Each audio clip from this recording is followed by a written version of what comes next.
I'm back to continue my previous video because my phone like totally ran out of space on me. I don't know why. Stuff wasn't deleting when I was moving it over to my computer, so that was like really annoying. But I ended with talking about the trigger. So that sleep doctor or that bariatric surgeon doctor that's a hernia specialist or whatever, he really triggered me. I have a thing. Basically him telling me that it wasn't good enough, that I wasn't going to be good enough at 250 for him to give me surgery, that a 70-pound weight loss on top of what I've already lost wasn't going to be good enough. Triggered me from back when I was 18 years old. I went on my first diet. 250 was my lowest I've ever been as an adult. 250 was when I was 18, and that's the only time I've ever been 250. And yeah, my family, it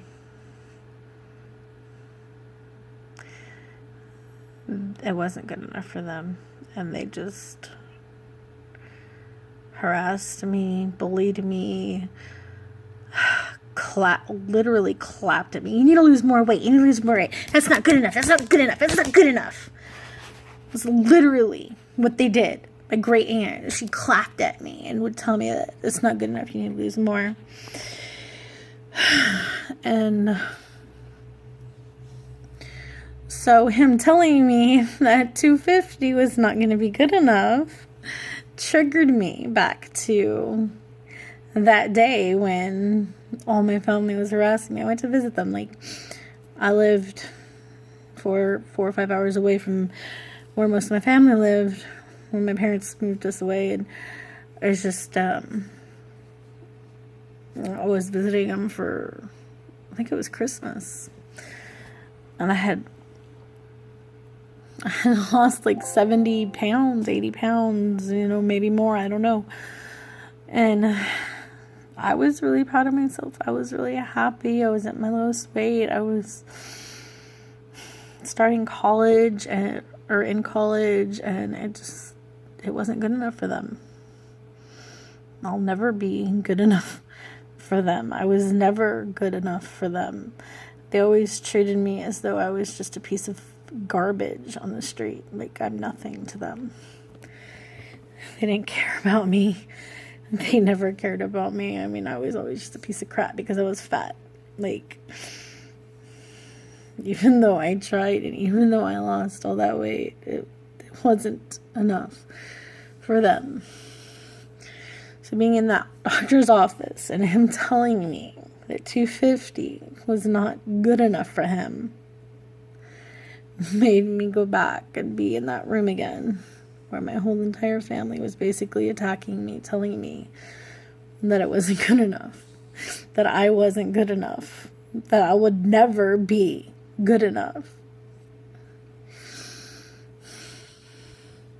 I mean, when I was 11 or 12, I think 12, I was playing around with my hair. My grandparents and my aunt and uncle and all them were visiting, and I was playing with my hair. I made like a goofy hairdo, like, just like stuck it up like that or whatever in a ponytail, all freaky. And I run out into the living room and I say, "Ain't I beautiful?" Like a normal kid would do. I mean, I was 12. My grandpa looks me straight in my face and tells me, "Only if you were skinny." Who tells a 12-year-old child that? He's not the only one. I mean, they all did stuff like that. My mother's twin, when I was maybe 10 or 11, I went to visit them. She walked up to me, looked me straight in the eye, and told me that I was fatter than her. She's a 31-year-old grown-up, and I was 11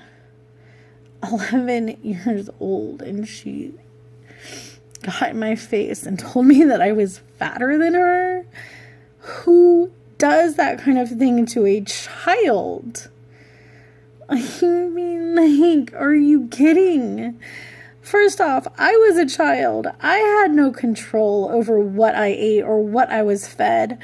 My parents didn't know what the hell to feed me. My parents didn't know anything.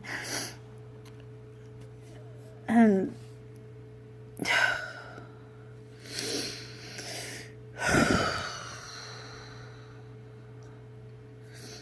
I mean, my mom would give me entire plates, huge plates full of hamburger helper when I was like a small child, and I would eat the whole thing. And you know, how was I supposed to know any better? But they always accused me, like, it's my fault I was a fat child. Like, really? Because I don't recall having any control over what I was able to eat. I had to eat what was put in front of me. And of course, these people, every single last one of them, are also the people that tell you, oh, you better finish what's on your plate. They would literally, in the same sentence, tell me you're too fat, and tell me that I needed to finish everything on my plate. So, with all that twisting inside of my head, what the hell was I supposed to do or think or anything? It's always had that I gotta finish everything on my plate mentality. At least until I had this surgery, and well, I can't finish everything on my plate anymore, which is a good thing. But there have been times where, when I was still talking to my mother, she took me and my husband one time to a buffet. And this isn't the only time she's done this to me. But, like, this is before I even had my surgery. I wasn't able, like, buffet is like, ugh. I don't, like, gorge myself and eat everything that I serve myself. I serve myself and, like, try a little bit of this or a little bit of that and then waste most of it, which, you know, it's wasteful. But, yeah, I end up not liking most of it because buffets really aren't that great. And my mom would bitch because I didn't eat all that food, or I didn't eat enough for the cost of the meal. I ate plenty, and she even bitched about my husband not eating enough. We both ate plenty. Like, and even if we didn't, who cares? She didn't even have to pay for that meal. My grandfather gave her the money to treat us for lunch, and she still bitched that she should have gone and spent the money on cigarettes or something. So that's, like, really nice. Thanks, Mom. And not to mention, before that, before I was married, before I met my husband, I was having, like, severe gallbladder attacks. And I went with my parents one time to the casinos, and the, you know, they have buffets there, and well, I had a gallbladder attack after eating at the buffet because of the mixture of the different foods, and it doesn't work out with your when you're having gallbladder problems. And I ended up getting severely sick in the bathroom, throwing up, and instead of my mom consoling me or asking me if I'm okay, when I was in severe pain, like I was having these I don't even know how to explain it, but it was like severe pain when you have a gallbladder attack. And it was just so much pain that it was making me throw up. And she actually yelled at me because I wasted the food. I wasted her money. I threw it all up. So it was a waste. Like, this is the type of mother that I grew up with. So, and the type of father I grew up with, he beat me over food. If I touched certain food items that were specifically for him, I'd get beat. I'd get hit. I'd get thrown things at. I mean, one time he threw a freaking can of tuna at me and hit me in the back of the ankle, and it hit me so hard that when I tried to scream, like, there was no sound that came out. But he didn't care. He did not care. And this is what I grew up with. Abusive over food people. Every single one of them. They treated me like crap about my weight. They, you know. And I realized that my dad was treated like crap by his dad over the food. Like, my grandpa was like a real nut job when it comes to food. Don't touch his fridge. Don't touch his pantry. Don't touch anything. You can't go in that. You can't look in that. You can't have that. You can't do any of that. So, yeah, you know, that's what my dad grew up with. And so he treated me like complete and utter crap. But what happened to not being the horrible people that your parents were? You know, maybe learn from their mistakes. Don't repeat them or make them freaking worse, because you were not a good parent. Neither of you were. You hurt me so much, so many times. It's like ridiculous. Every last one of my family members. I can't have anything to do with any of them because they have all been verbally, emotionally, physically, mentally, sexually abusive towards me. All of the abuses, every single last one you can possibly think of, I have been put through by at least every single one of my family members.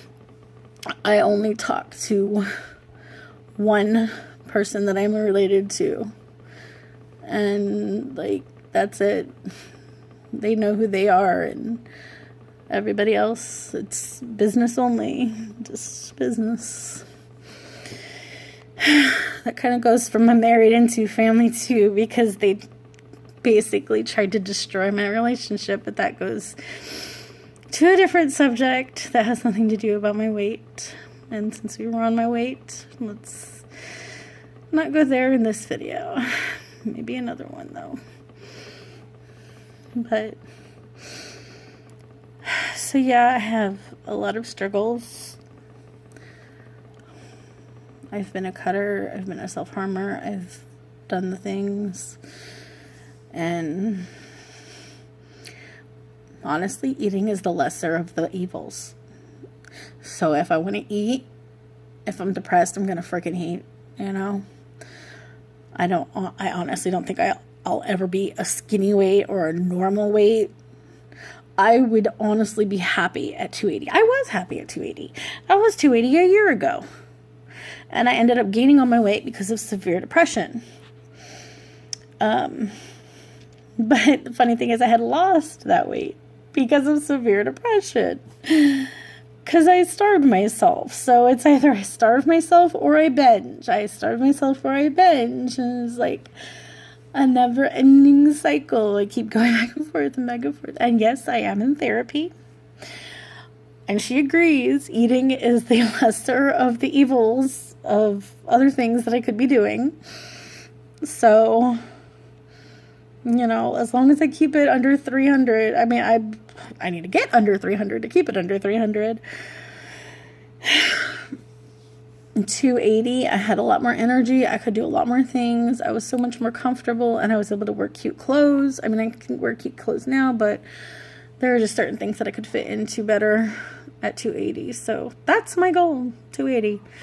Anything below 280 is the cherry on top of the cupcake, or whatever you want to say. But yeah,